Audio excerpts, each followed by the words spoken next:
Assalomu alaykum quyon ishqibozlari. Quyonlarimiz qisqacha obzorni ko'rsatib o'tmoqchiman. Mana shu quyonimiz zoti Pol Velikan. Bular yeyish molga beriladigan sabzi, maydalangan beda. Buni bolalarini ko'rsataman.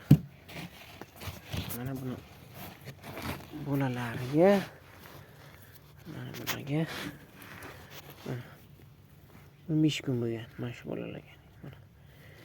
Yana 15 kundan keyin bular chiqib ketadi u yerdan.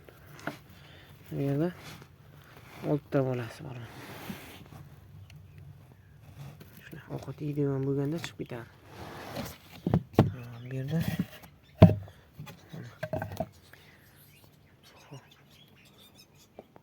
mana shundan mana shu quyonni bir partiya oldingi bolalari mana shular. Shular bir oydan oshgan. Hop, mana bu yerda mana ikkita quyonimiz tuqqan. Bittasi, mana ikkinchisi. Mana buni bolalari mana shunaqa tarzda katta bo'lyapti. Xullas bu yerga 16 ta yo 20 ta. 20 ta bolasi bor. Mana bularga gidita 5 kunlik bo'lib qoldi. Chunki ikkita quyon bitta uyaga tuqqan bu yerda. Mana hammasi sog'lom. Yaxshi. O'sish yaxshi. Mana bunaqa salgina nimjonlari ham bor, lekin atak katta bo'lib ketadi. Chunki orada ko'p tuqqan payt em olmay qoladi. Shu evaziga kichkina bo'lib qoladi. Lekin em tursa katta bo'lib ketadi. Mana shu ikkovi onalar qarab turibman. Bularni ham yeyishi mana shu mol sabzi, vitaminga boy, beda maydalangan. Mana bo'lachalari.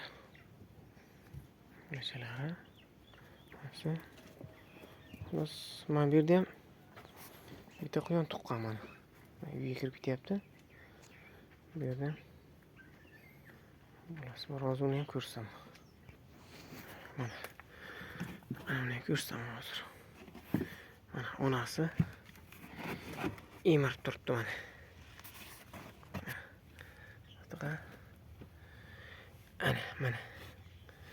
Mana bu tuqqaniga mumkin bo'ladi endi, xudo xolasa. Bu 13 ta tuqqandi. Bir ikkita 3 ta bolasi nobud bo'ldi, chunki chala tug'ilgan. U em olmadi ham. Mana. Ham sog'lom. Ajoyib tarzda katta bo'lyapti mana. Hammasi yaxshi emish. Bu yerda hozir 10 ta qolgan. Onasi ko'k bo'lgani uchun hammasini ko'k tuqqan, ichida bitta oq bor.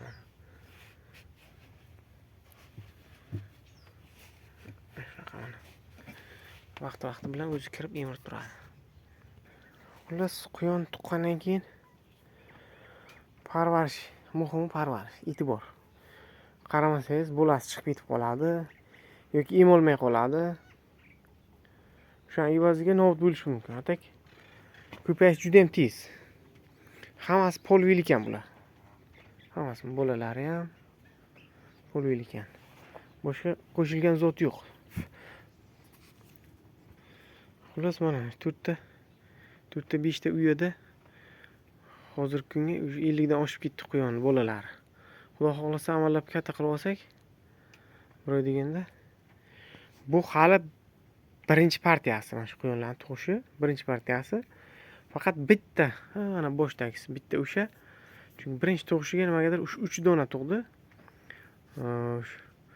Undan keyingisini mana birinchi ko'rsatdim, o'sha 6 ta tuqqan. Mana bu yerda yana quyonlarimiz bor. Mana bu bitta erkak, qolganlari urg'och.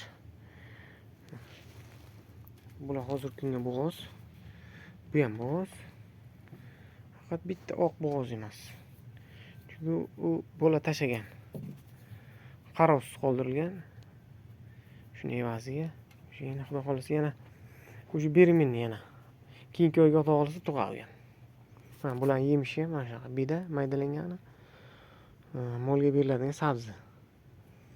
Sabzi vitamin boyligi uchun tug'adigan quyonni semirtirib yubormaydi. Sababi bir xil me'yorda ushlaydi. Tug'ish jarayoni tezlashadi. Xullas, Alloh beraman desa, erta kech yo'q. Mana shu quyonlarimiz nimagadir tug'magandi-da. 1 yil kutdik bilan tug'ishini.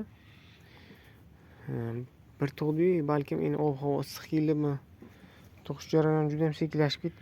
Bir marta tug'ib qaytib tug'madi.